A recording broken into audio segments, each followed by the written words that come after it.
Alhamdulillahirabbil alamin. Nahmaduhu wa nasta'inuhu wa nastaghfiruh. Wa na'udzu billahi min shururi anfusina wa min sayyiati a'malina. May yahdihillahu fala mudilla lahu wa may yudlilhu fala hadiya lahu. Asyhadu an la ilaha illallah wa asyhadu anna Muhammadan abduhu wa rasuluh. La nabiyya ba'd. Mari kita meneruskan kajian surah Al-Baqarah. Kemarin pada kajian sebelumnya bagaimana cara memandang kelompok Bani Israil. Bagaimana cara pandang terhadap kelompok Bani Israil. Maka Nabi Muhammad ditegur apabila terlalu ambisius, terlalu tamak itu kalau dalam harta rakus, tapi kalau dalam hal dakwah pengen Bani Israil itu tadi itu bertobat, bergabung dalam kelompok Islam. Oleh Allah itu dianggap tamak berlebihan karena menghabiskan waktu, ya. Sementara yang harus dikerjakan oleh Nabi terlalu banyak. Nah itu dengan demikian Nabi Muhammad diberi cara pandang bahwa Bani Israil itu adalah umat yang tidak layak diharapkan untuk bergabung dalam kekuatan Islam. Maka dideskripsikan melalui banyak ayat apa yang menjadi pokok pangkal bahwa Bani Israil sebagai suatu umat tidak layak diharapkan bergabung. Bukan sebagai pribadi. Kalau pribadi kan case to case. Bukan ada demenan, jatuh cinta, lalu jadi keluarga, kan banyak. Ini sebagai umat.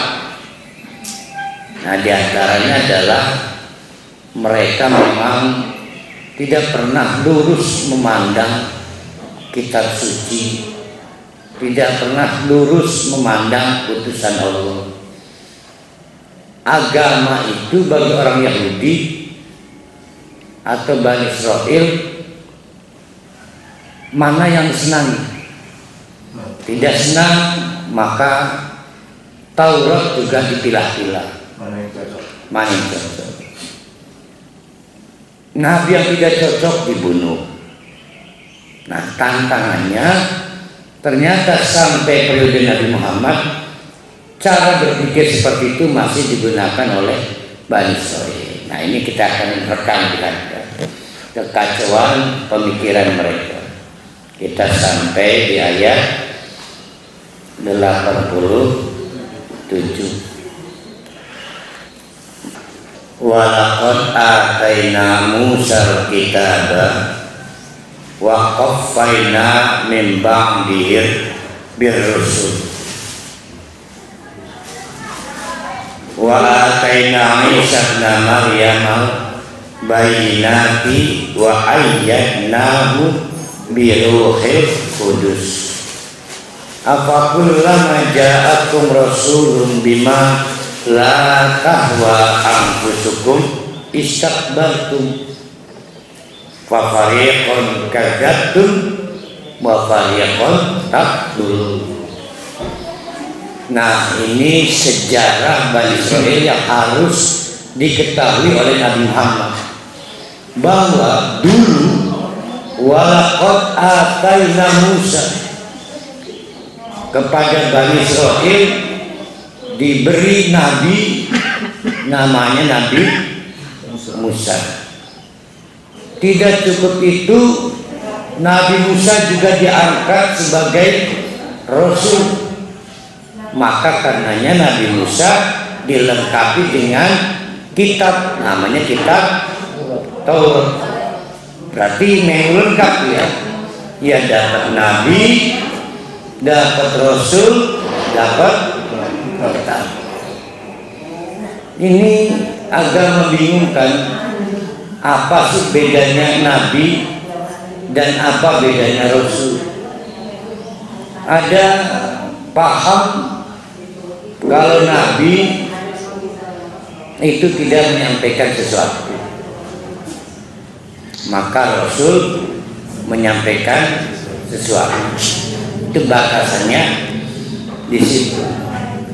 Nah, Bani Israil ini dapat Nabi, ya dapat Rasul. Maka posisi Nabi Musa luar biasa. Sebagai Nabi, maka Bani Israil punya contoh tauladan. Sebagai Rasul punya acuan hidup sebagai petunjuk. Bahkan dalam posisi itu adalah perjanjian antara Allah dengan Bani Israil. Ini bedanya Al-Quran dan Taurat di situ.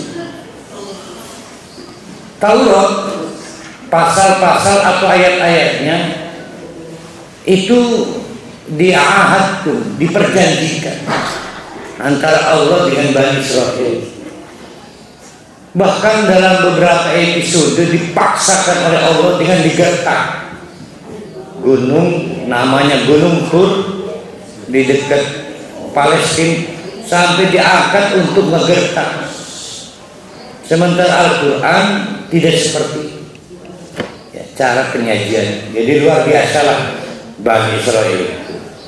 Oleh karena itu, melihat Nabi Musa dalam kasus Bani Israil sebetulnya tidak sama dengan melihat Nabi Muhammad terhadap umat Islam. Lebih dari segalanya, bahkan dilengkapi dengan mukjizat Nabi Musa. Bahkan mukjizatnya luar biasa. Bani Israil itu kaum terjajah, dijajah oleh Fir'aun, ditolong, diselamatkan. Banyak hal yang sebetulnya menjadi dasar bagi Bani Israil untuk taat dan patuh pada Nabi Musa maupun pada Allah. Tapi itu tidak pernah bisa direalisasikan. Maka ayat ini sebetulnya ayat mempertanyakan. Allah mempertanyakan bagaimana kebaikan Allah memberi Nabi Musa kepada Bani Israil tidak memiliki kebaikan buat mereka. Wa qaffayna min ba'dihi birusul. Tidak cukup itu, wa qaffayna, kami ikutkan, tidak putus, min ba'dihi, setelah Nabi Musa tidak ada, birusul, bukan Nabi, birusul, dengan rasul berikutnya. Tuh, ya, dengan rasul berikutnya. Beberapa nabi terbunuh. Ada Nabi Yahya, ada Nabi Zakaria. Sebetulnya Nabi Muhammad juga hampir terbunuh. Ya, Nabi Muhammad itu menjadi target Bani Israil untuk dibunuh. Wa ataina, ini catatan tersendiri. Setelah Nabi Musa membawa Taurat, dikasih lagi beberapa rasul, dikasih lagi beberapa nabi, tapi tidak ada kitab baru. Ada istimewa.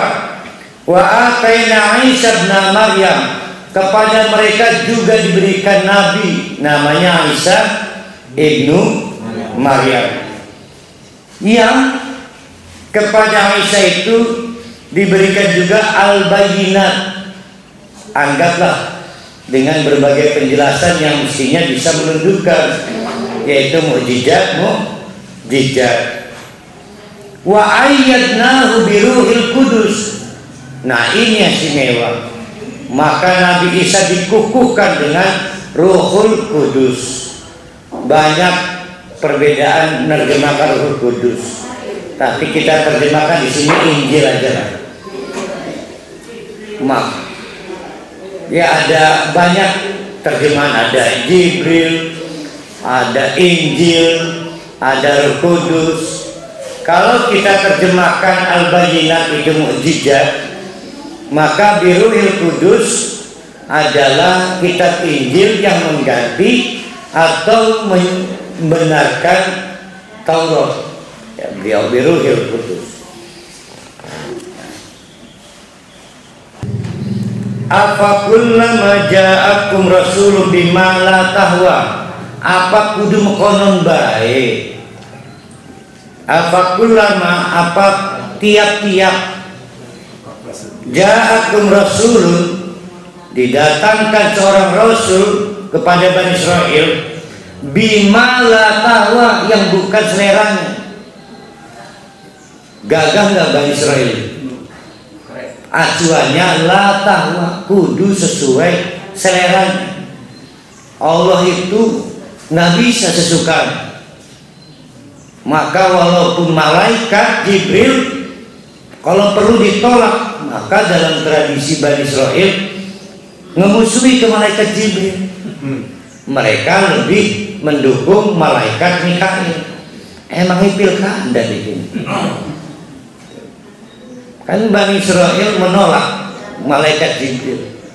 Gara-gara malaikat Jibril, turunan Ishak tidak jadi nabi, tapi turunan Ismail. Maka dimusuhi. Malaikat Jibril no, malaikat Mikail yes. Bayang itu malaikat. Begitu juga Rasul dan Nabi. La tahwa, yang tidak sesuai selera dipakai.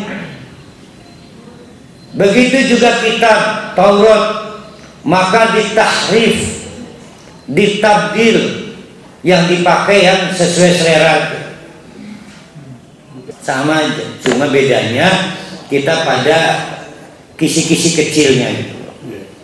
Ya, sebetulnya yang dimaksud oleh Bani Israel ini cara beragama. Jadi udah tegeran, kayak pelit yang harus selamatkan gitu. Itu namanya la tahwa, seleranya. Nah, kata-kata la tahwa ini penting, maka dikatakan bima, dengan cara ma la tahwa anfusukum, yang sesuai dengan selera kalian. Kalau tidak sesuai dengan selera, maka istakbartum, kamu berlagak sombong sehingga nggak mau terima.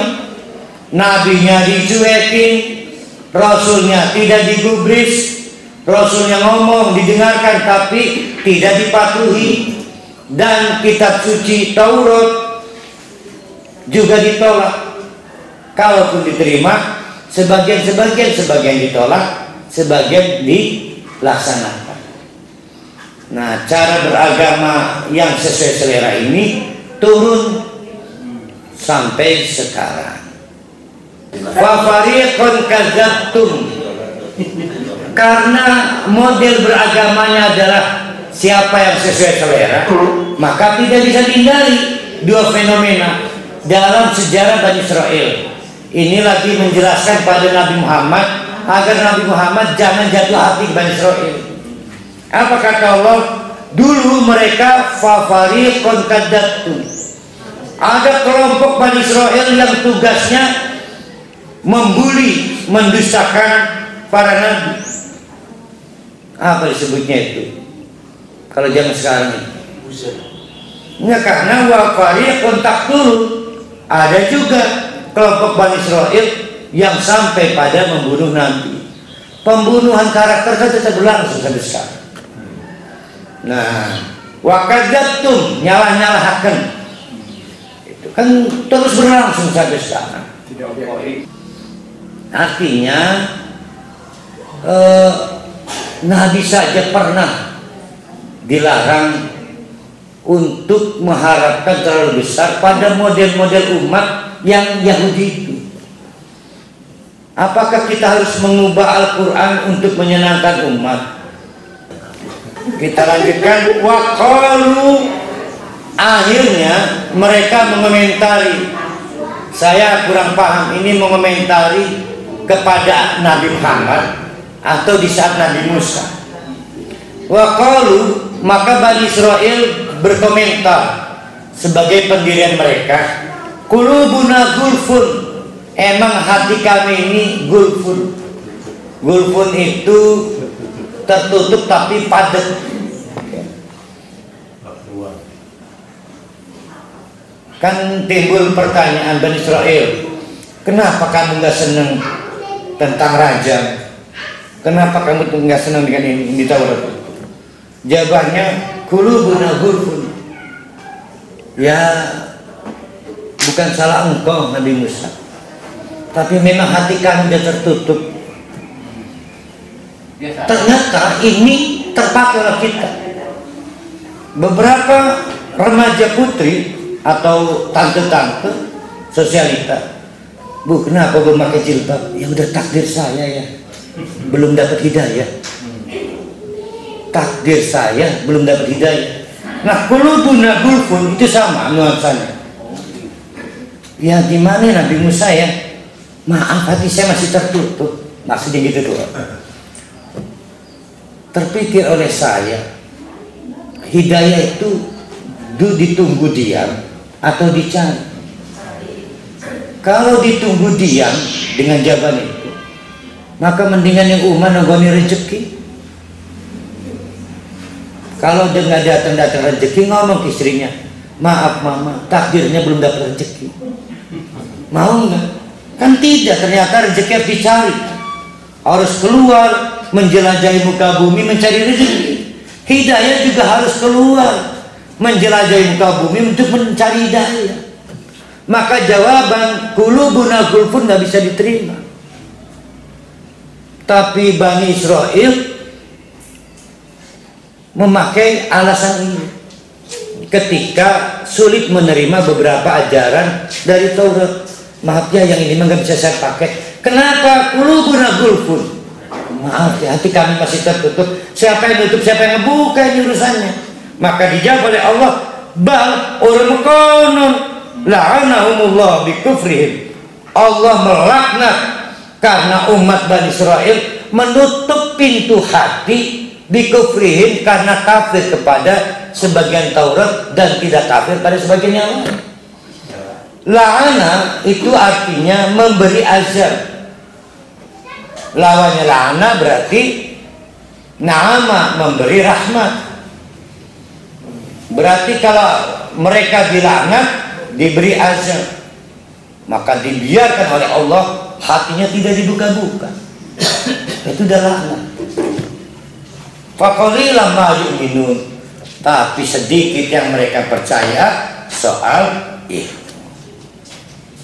Jadi Bani Israel itu kalau ada yang tidak sesuai selera, mereka menutup diri dengan alasan, maaf ya, hati kami belum tertarik, hati kami masih tertutup. Sama enggak dengan orang-orang sekarang? Ya jangan dipaksa ya, saya belum bisa hijrah. Berarti dia nggak mau memaksa diri. Maaf ya, mudah-mudahan lain kali saya ikut gabung. Berarti dia nggak mau gabung, gitu dong namanya bal la'anahumullah. Ya, dijawab oleh Allah, bisa ngomong konon sekalian nanti dilaknat oleh Allah. Itu maksudnya. Walamma ja'ahum kitabun min 'indillah musaddiqan lima ma'ahum wa kana min qablu yastaftihuna 'alal ladzina kafaru. Falamma ja'ahum ma'arufu kafaru bihi fala'natullah 'alal kafirin. Ini cerita soal Bani Israel di periode Madinah. Jadi Bani Israel sisa-sisa bengen yang kemudian tinggal di Madinah itu sudah pernah kita ceritakan, sudah lama kalah perang terus dengan kelompok Mekah. Maklumlah mereka ini pendatang, sementara kelompok Mekah itu suku asli dan lebih kuat. Setiap kali kalah perang antar kelompok Mekah dan Madinah, Bani Israel selalu aja ngomong, lo sebab apa sih kemekele mengkuayahi Nabi terakhir datang, kalian gak akan bisa berkutik. Setiap kali peperangan, kalau mereka bisa ngomong begitu, karena memang ada di riwayat Injil ada di riwayat Taurat. Maka bagi mereka kedatangan Nabi terakhir itu adalah Ratu Adil. Kapan ya? Ya kapan datangnya Nabi terakhir itu ya? Kapan datangnya Nabi terakhir? Berarti mestinya begitu datang Nabi Muhammad gembira enggak? Ternyata enggak. Setelah diketahui bukan dari jalur Ishak, tapi dari jalur Ismail. Gimana? Hasadnya, maka semua hal yang tidak sesuai dengan dirinya salah. Kok nggak ngeliat Ibrahimnya? Udah gelap. Nah, maka kita baca walamma ja'ahum kitabun min indillah. Di tengah-tengah kekalahan berbagai peperangan Mekah Madinah, lama pada waktu ja'ahum kitabun min indillah, akhirnya diturunkan Al-Qur'an musaddiqul lima ma'hum, yang Al-Qur'an itu menjelaskan tentang beberapa hal yang benar dalam Injil mereka, juga beberapa hal yang benar dalam Taurat mereka. Wakanu di mana mereka min qablu sebelumnya itu yastaftihuna alal ladzina kafaru, selalu minta menang kepada orang kafir dengan cara nanti kalau udah datang Nabi terakhir. Yastaftihun falamma ja'ahum ma'arafu kafaru bihi. Giliran Al-Qur'annya datang, berarti nabinya datang, Nabi Muhammad, kafaru, mereka malah kafir hanya karena setelah tahu nabinya adalah Nabi Arab. Oke, mestinya kan ada logika begini.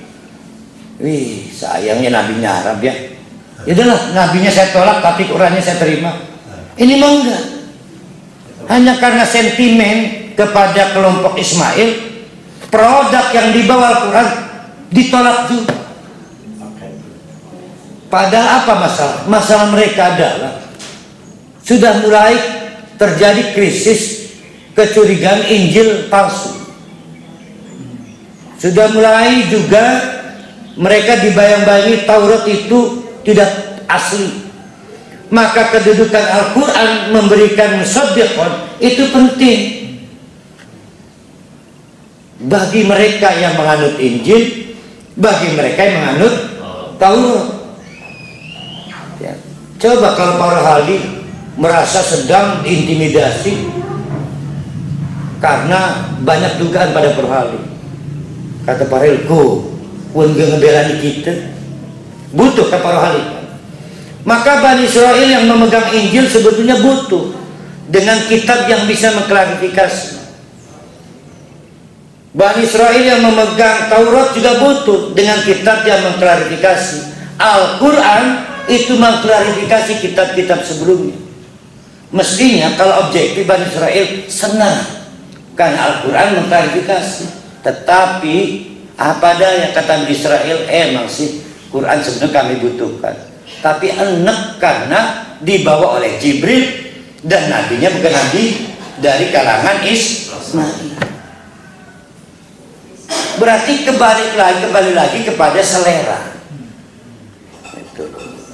Nah, memperjuangkan selera, tidak peduli Allah itu mewajibkan atau melarang, itu namanya istakbartum, sombong kepada Allah, sombong kepada janji Allah tentang surga, dan sombong karena tidak takut pada janji Allah tentang neraka.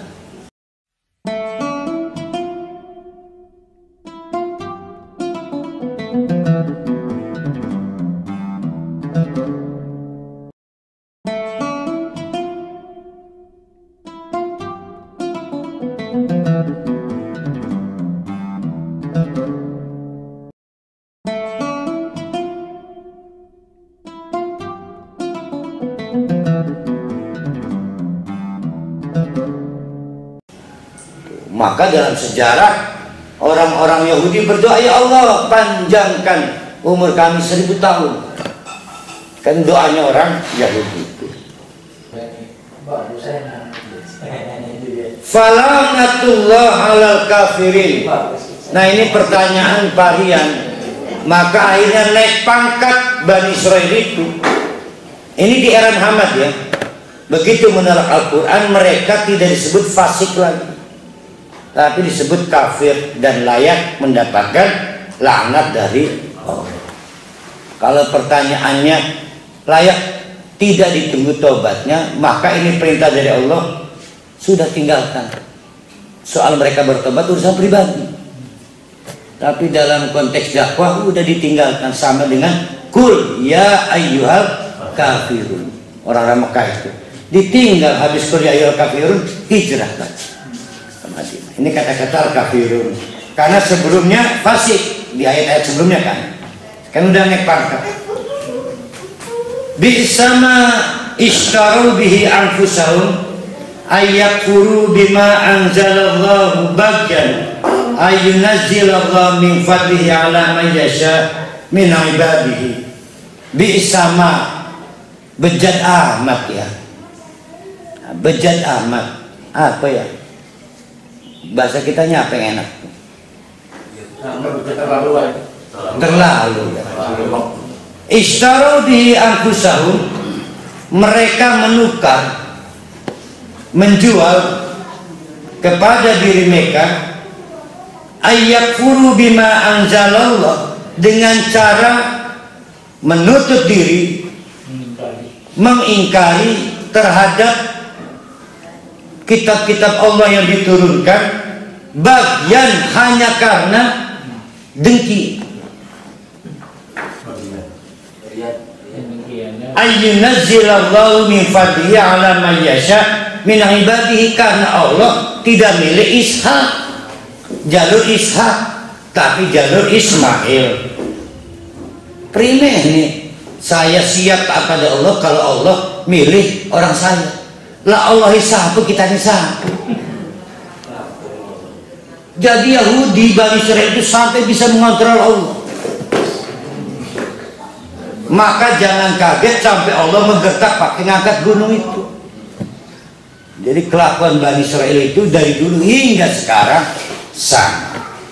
Bayangkan mental Bani Israil, Allah saja dibuat perhitungan, apalagi cuma para Rasulullah, apalagi cuma parinya. Faba'u bi ghadabin ala ghadabin. Ini menarik nih ya. Faba'u, maka mereka akhirnya kembali. Kembali itu berarti dari suatu tempat kembali lagi ke posisi semula. Digunakan di ayat ini faba'u untuk menjelaskan arat dengan dibayar hasilnya berkonon. Faba'u, mau apa aja Israel mah begitu hasilnya. Itu faba'u. Apa hasilnya? Bi ghadabin ala ghadabin. Kalau kita menceritakan, ya luar biasa kebaikannya di atas kebaikan orang. Nah, kata-kata di atas itu menunjukkan peringkat-peringkatnya. Kalau digunakan kata di ghadabin ala ghadab, marah di atas marah, berarti sudah top-topnya marahnya Allah. Murka di atas murka, cinta di atas cinta. Ini juga sama, tapi digunakan kata-kata ghadab ala ghadab. Nah, yang menarik kata babau. Babau itu artinya kembali. Orang disebut kembali dari satu tempat ke tempat semula.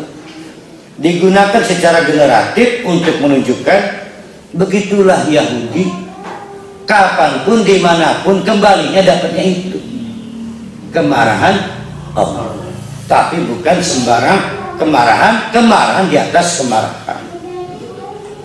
Wal kafirin adzabun muhin, maka kepada mereka, orang kafir lagi disebutnya ini, orang-orang yang diberi kemarahan di atas kemarahan Allah itu akan mendapatkan azab yang menghinakan di dunianya. Di dunia, di akhirat bukan alim, pasti adim. Tapi kalau orang-orang munafik alim, lihat ayatnya. Orang-orang munafik itu mendapatkan adab alim. Wa idza qila lahum aminu bima anzalallah, kalau mereka ditekan, diperintahkan aminu, ayo beriman kepada kitab-kitab Allah, qalu, mereka dengan enaknya menjawab, nu'minu bima anzila alaina wa yakfuruna bima wara'ahu, kami maunya hanya beriman dengan kitab seri sebelumnya. Apa itu? Bisa Taurat, bisa Injil. Wa huwa al-haqqu musaddiqan lima ma'hum, padahal Al-Quran itu adalah al-haq yang mencoba mengklarifikasi, membenarkan kitab yang ada pada mereka. Bisa Injil, bisa Taurat. Qul, Muhammad, coba omong pada orang-orang nalimbangkeun itu kan nalimbangkeun tuh. Qul, katakan pada mereka, falima taqtuluna anbiya Allah min qablu in kuntum mu'minin. Kalau kamu mengaku menolak Al-Quran karena kekeh memegang Taurat, berarti kan beriman pada kitab Allah. Kalau beriman kita pada kitab Allah, kenapa membunuh Nabi Allah? Apa dasarnya? Maka oleh Nabi Muhammad, oleh Allah dianggap itu keimanan yang membingungkan. Ya, in kuntum mu'minin, kamu ngakunya beriman, enggak tanggung-tanggung. Saya tidak tertarik Quran karena saya beriman pada Taurat, bagi yang pada Injil. Tapi kenapa kalau beriman pada Taurat, nabi-nabi pembawa Taurat dibunuh? Kenapa? Yesus juga dibunuh. Yesus, Isa, walaupun akhirnya upaya mereka tidak berhasil. Kan itu Bani Israel yang mau mengeksekusi Isa. Hal serupa dialami juga Nabi Muhammad, dikirim rabek tapi diracun. Nah, itu kan rabek itu. Campur racun. Rabek apa waktu pun ya? Daging. Samin ya kayak ini pun ya. Untung Nabi dalam duduk Nabi mewaktu dihajar belah itu ya. Nah itu keimanan mereka seperti itu. Oleh Allah, orang-orang dengan keimanan ganda seperti itu akan diazab dengan azab muhinun, dihina di dunia ini. Walaqad ja'akum Musa bil bayyinat, dan sungguh-sungguh telah datang kepada kalian Nabi Musa dengan menggelar berbagai penjelas. Ada dalam bentuk mukjizat membelah lautan, hal-hal yang sebetulnya mestinya bisa membuka mata Bani Israel. Ini nggak main-main Nabi Musa. Itu disebut al-bayyinah. Sematahattu mulangijlah, sebegitu sudah, kan baru cekehnya tuh membelah lautan. Begitu sampai ke perbatasan pantai sebelah, Nabi Musa harus menebus nada. Setelah menyelamatkan Bani Israel, Nabi Musa diminta bermunajat sepanjang 40 hari 40 malam. Maka kepada Bani Israel, lur siranin kini depet ya, tak tinggal lunge 40 bengi 40 dina. Maka seluruh kegiatan ta'lim juga cara beribadah saya titipkan yang dulur kita, arane Nabi Harun. Akhirnya ditinggal. Begitu balik kaget, keadaan sudah berubah. Berarti sudah terjadi perjanjian tak tolong Syria. Tapi aja macam-macam aja syirik. Oke, tidak syirik. Begitu balik sudah ada kesyirikan baru yang dipengaruhi secara cerdas oleh tokoh bernama Samiri. Ada yang mengatakan Samiri ini asli orang Mesir. Ada yang mengatakan Samiri ini pendatang dari Palestina.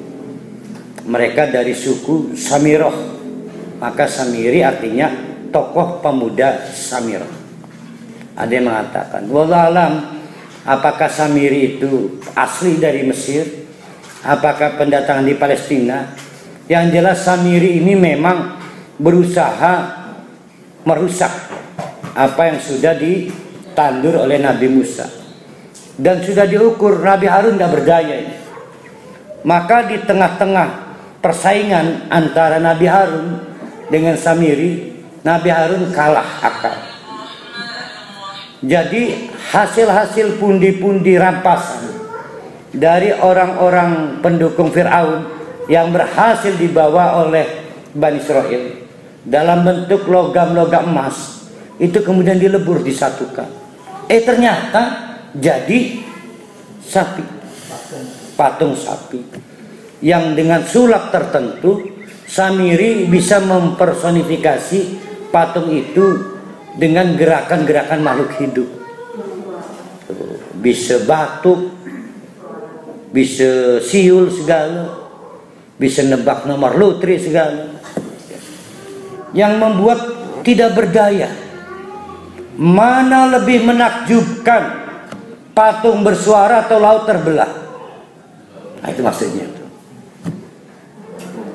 Ayo, karena bukan tongkat Musa, dan betul-betul terlihat mata yang hebat bukan tongkat Musa, itu kekuasaan Allah. Karena itu beneran. Mana yang lebih hebat? Pertunjukan Allah membelah laut atau pertunjukan Samiri membunyikan patung emas? Ayo, kalau jadi parohali. Nah, Bani Israel lebih terkesima pada keterampilan Samiri. Di otak Bani Israel pengen tidak punya utang beban sejarah kepada Musa, pengen bebas utang karena diselamatkan oleh pasukan lain dari penjajahan. Itu berarti masuk penjajahan baru. Tuh, ya.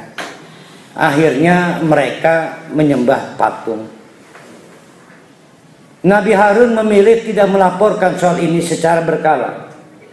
Kan bisa saja Nabi Harun di paruh waktu Melayu marani Nabi Musa, gawat ini, ada perkembangan baru. Nabi Harun memilih diam dan membiarkan semuanya, karena konon Nabi Harun berpikir bukan ngeganggu Nabi Musa munajat, bukannya marah. Tapi apalah cur, begitu Nabi Musa datang marah. Maka sebetulnya tidak punya nyali. Samiri menghadapi Musa, kabur ngacir, dan tidak pernah diketemukan ujung hayatnya. Tuh, ya. Nah, itu diabadikan. Walaqad ja'akum Musa bil bayinat, setelah Allah memperlihatkan al-bayinat. Apa al-bayinatnya? Jangan salah paham, al-bayinat itu bukan kitab loh. Makanya terjemahan yang tadi, yang Bu Ima tadi menganggap Jibril, Ruhul Kudus itu Injil. Al-bayinatnya adalah kemampuan Nabi Isa, mujizat-mujizat itu. Tuh. Ini juga sama. Bedanya kalau Al-Quran antara Al-Bayinat dengan Alkitab menyatu di dalam Alkitabnya. Lalu Al-Bayinatnya di mana? Tidak ada Nabi bisa menghidupkan orang mati, nggak ada. Tapi ada mujizat di dalam Al-Quran itu kalau kita memperdalam. Maka Al-Quran unik. Kalau kitab lain harus dilengkapi dengan disebutnya mujizat, itu Al-Bayinat. Al-Quran mah ada di dalamnya Al-Bayinat. Semakin kita memperdalam dapat mujizatnya itu. Tapi lawan masa doang meruri. Nah, bil bayinat baru cekeneh diperlihatkan kemahaagungan Allah dengan membelah lautan. Kok bisa itu hilang kesannya hanya dengan sulap yang dilakukan si Samiri? Summatahottum wal-ijla min ba'dihi wa antum dolimun. Hanya orang yang tidak menempatkan pada tempatnya yang menyepelekan mujizat membelah lautan. Gimana kalau ditimbang juga beratan membelah lautan?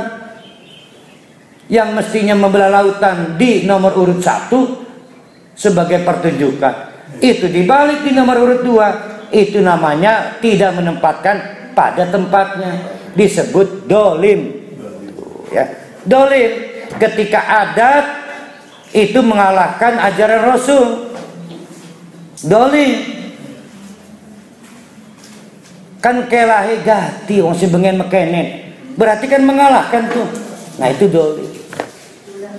Apa bedanya dengan Yahudi dan Bani Israel? Kan gak ada bedanya. Ceples mah panganan ke. Penting cilik kan. Ceples ya.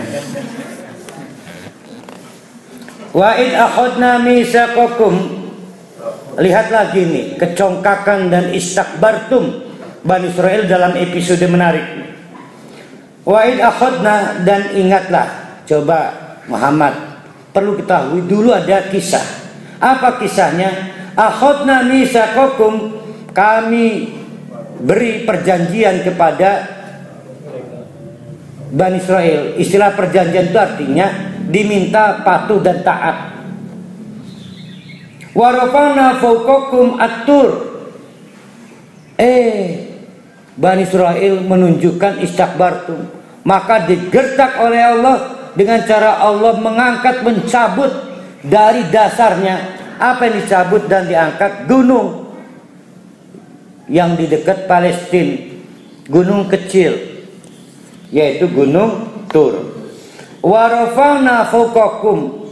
Nah kata fauqa itu kalau ini nih peci nih, bukan fauqa karena nempel.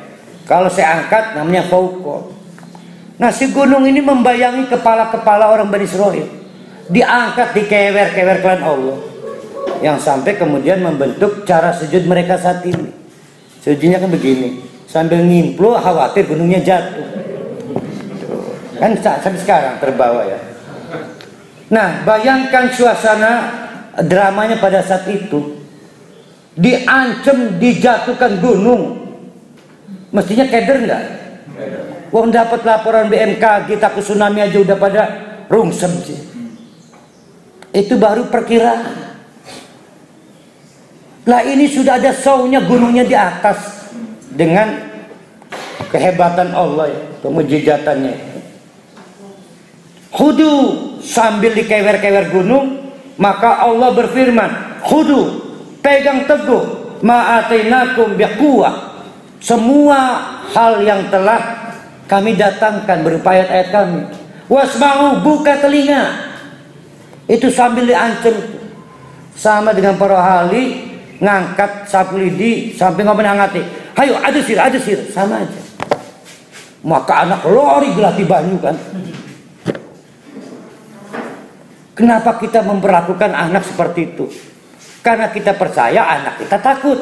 Lam disabet. Tapi Bani Israel digitukan nggak takut kok. Apa Allahnya kecil? Bukan, Allah ingin memperlihatkan sebegitu bebalnya Bani Israel. Masih mau percaya ke Bani Israel? Maksudnya itu tuh. Ke Allah hajang orang ngeladeni itu. Wasmahu, buka telinga. Buka telinga. Qalu, maka mereka di tengah-tengah ketakutan, ancaman gunung dijatuhkan itu, mereka menjawab, samina ya taklungakan. Wah saya tapi ampuri Allah, karena nggak bisa menindaklanjuti, kurang ajar urku. Dengan berbagai alasan adat istiadat sudah jadi kebiasaan, urut tegerlah urut enak. Wah saya kenapa bisa begitu kata Allah? Dijawab lagi oleh mereka, wa usyribu fi qulubihimul ijla. Gimana ya Allah ya? Usyribu, syarabun artinya minum. Kalau kita tuangkan minuman itu ke kasun gelas, maka bercampur semua yang tercampur. Saunya Samiri itu sudah tercampur ke hatinya. Berarti bukan numpang. Kalau numpang kan bisa diangkat manik. Bis nyampur, sudah sulit dihilangkan pesonanya Samiri itu. Maksudnya itu. Wa usyribu fi qulubihimul ijla, mereka masih terpesona dengan patung hasil Samiri itu. Kul, katakan Muhammad kalau gitu ke mereka, kepada Bani Israel itu. Bisama ya'murukum bihi imanukum in kuntum mu'minin. Kengurinya kaken ya. Ibi sama itu bejat amat. Apa yang bejat? Imanukum, keimanan kamu. Keimanan yang mana? Keimanan yang memerintahkan orang menolak Al-Quran hanya karena terpesona pada al-ijaz. Keimanan itu pendirian bukan? Pendirian. Maka kata Bunai, ya ahim gak enak lah, kawinkan aja. Itu keimanan. Soal anak hamil mau gak? Akhirnya karena iman pada aib, maka ajaran Al-Quran ditolak. Nah, keimanan jenis apa itu yang dipraktekkan tadi aib itu? Itu keimanan model Yahudi, model pedagang, karena Allah bukan di nomor satu. Yang nomor satunya rekanan bisnis, orang enak bukan di boykot. Ini tetangga, orang enak bukan dari ini pelit, orang enak bukan lamun mati orang diadusi. Kan diancam begitu orang ini kan. Nanti ada sewek baik dalam mati. Kul, katakan Muhammad, katakan pada mereka, in kanat lakumud darul akhirah. Nah, ini paradigma berpikir mereka. In kanat. Sekarang begini, orang yang kalau kita pakai kasus hamil nikahnya Buneng ya, akhirnya nekat dikawinakan dengan yang menzinai, alasannya karena aib. Kira-kira merasa berdosa enggak? Enggak. Merasa sudah dapat fatwa. Oke, kita pegang. Kamu merasa punya, iya, ada ustadz yang nerangkan. Oke, kalau gitu kamu sekarang mati aja. Kan sudah ahli surga. Orang wali kan sebetulnya. Jadi pelaku-pelaku bid'ah kalau disuruh, kamu udah yakin yang kamu lakukan benar? Iya sih, kata siapa? Kata ustadznya. Ya udah, sekarang kamu udah cukup amalnya. Saya yang dianggap tidak cukup, kamu mati aja. Nggak akan berani, Pak. Nah, Bani Israel seperti itu. Maka ditantang oleh Allah, Qul, Muhammad, sampaikan kepada mereka, in kanat lakumud darul akhirah. Kalau merasa yakin keimanan mereka sehingga mendapatkan surga nanti, indallah, di sisi Allah, khalisatan, khusus, min dunin nas, wong liya nur keduman, karena dianggap Muhammadiyah misal, fatamannaul mauta, hari kalau menjaluk mati bisa, kan udah siap mati berarti. Ditantang. Nah, ini adalah strategi dakwah. Teman-teman yang masih menolak kembali kepada Quran dan Sunnah, ditantang itu kan mati. Kalau dia merasa yakin benar. In kuntum shodiqin, kalau yakin pendirian mereka benar. Berarti apa itu? Takutlah kita mati karena kita masih butuh amalan. Kan gitu. Wala yatamannauhu abadan lan bima qaddamat aydihim wallahu alimun bidzalimin.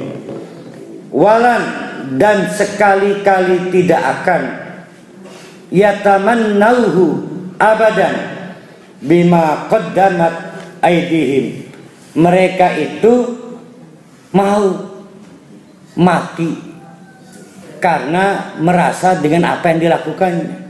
Jadi sebetulnya KBG mang-mang ragu, tidak yakin. Kok akhirnya mau gara-gara kiai doang? Ya karena cari celah menghalalkan yang diharamkan Allah. Wallahu alimun bidzalimin. Allah tahu kok siapa yang mengacak-acak prioritas itu. Wala tajidannahum ahrasun nasi ala hayatin. Dan Muhammad, kamu nanti akan tahu, akan bisa menemukan, akan kepergok, arep ketemu wong. Siapa? Ahrasun nas, orang paling ambisi. Tapi dalam hal dunia, ahrasun ala hayatin, terhadap dunia, sehingga agama dicari yang sesuai selera dunia. Sholat duha untuk nambah rezeki, Tuh kan? Sholat tahajud untuk nambah rezeki, termasuk sholat-sholat sunnah, semua hal yang dikaitkan dengan dunia. Bani Israil, Yahudi udah. Karena kalau tidak dibumbui fadilah dunia, tidak sesuai selera. Tidak sesuai selera agama Yahudi. Makanya kan di awal pernah kita buat satu kesimpulan, Yahudi itu rajin salat, Yahudi itu rajin puasa, tapi la'allakum tattaqunnya tidak ketemu. Maka cara beragama mereka yang sesuai selera dunia. Kalau kita masih menekankan fadilah amal yang menguntungkan dunia, itulah agama Yahudi. Agama Bani Israil ustadz cari selera umat, maka ceramah. Ibu-ibu, bapak-bapak sholat duha untuk bayar utang. Karena kalau untuk rebut surga nggak menarik. Untuk terhindar dari neraka, setelah aja ngomong neraka, utang ke. Itu sesuai selera. Begitu enggak? Nah, berarti ustadznya yang sesuai selera.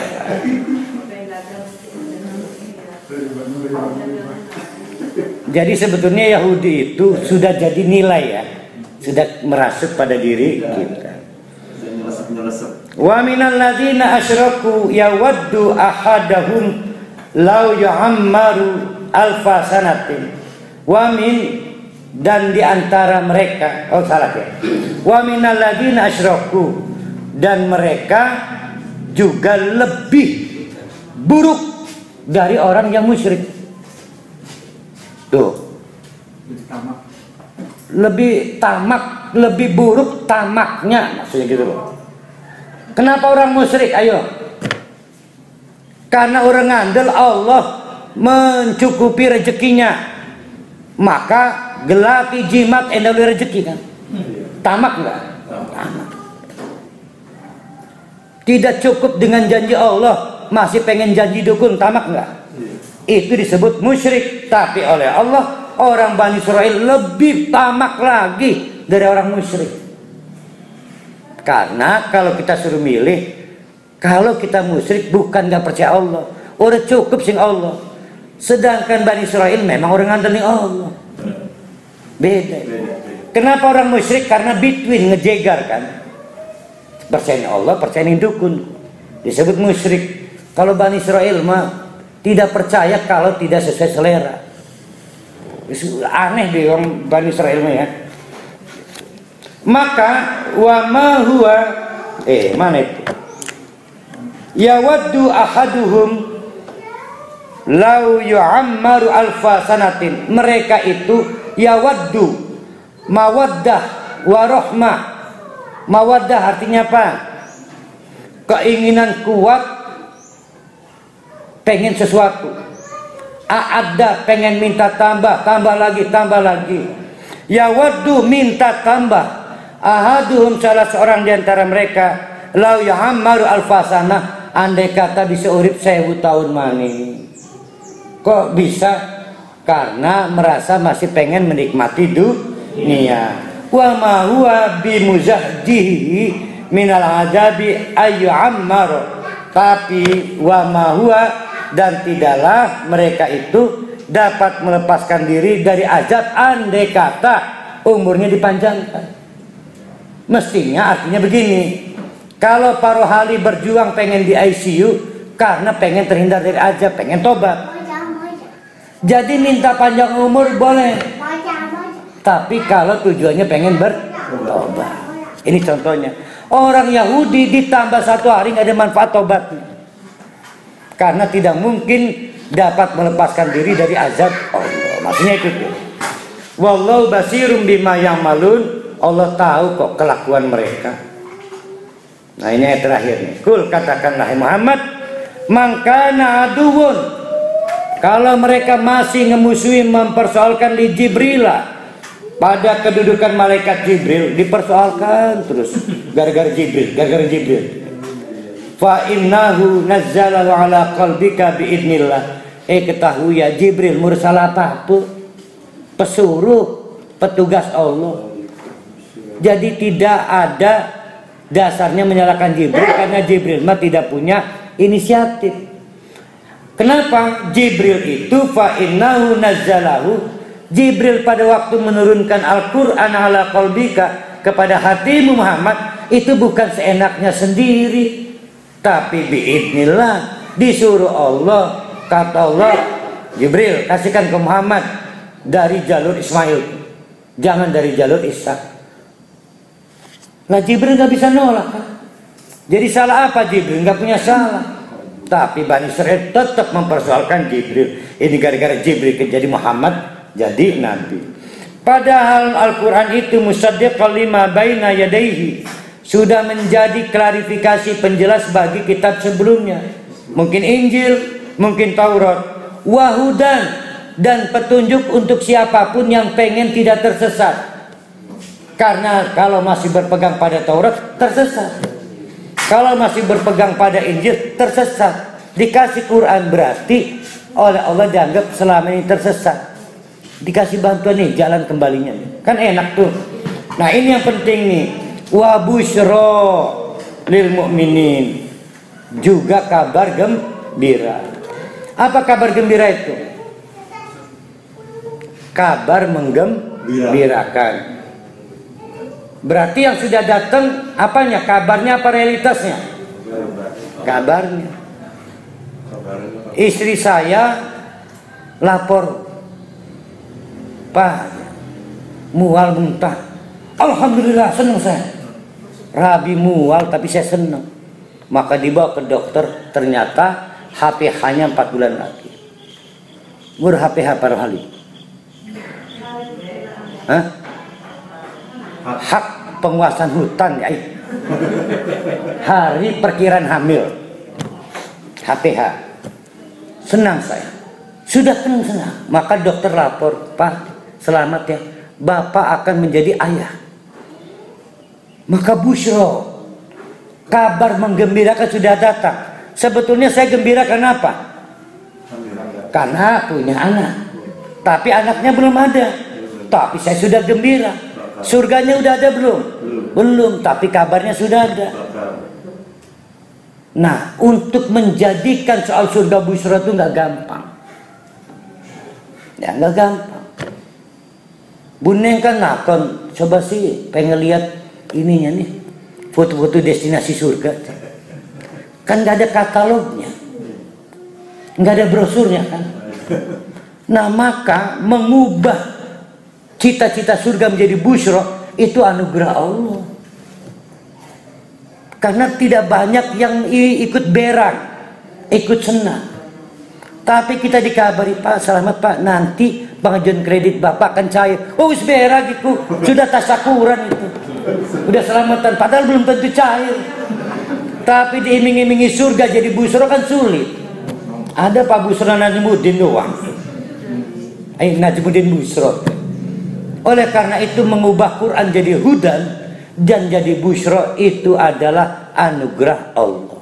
Bani Israel gagal mengubah Al-Quran jadi hudan, gagal mengubah Al-Quran jadi busyra, tapi hanya menggunakan Al-Quran jadi musaddiqon. Oh, Injil benar kan? Taurat benar kan? Quran ini kan punya 3 fungsi bagi Bani Israel. 1 tasdik, 2 hudan, 3 busyra. Kalau kita masih lebih tertarik pada dunia, maka kita tidak tertarik pada busyra. Karena yang busyra itu adalah surga. Nah, itu menariknya ya dari sisi apa nih? Wa busyra lil mu'minin, maka modalnya harus ngandel bahwa surga itu menggiurkan. Bahwa durian surga itu lebih enak daripada durian dunia, kudu ngandel. Walaupun kesamaan nama tapi beda secara zat.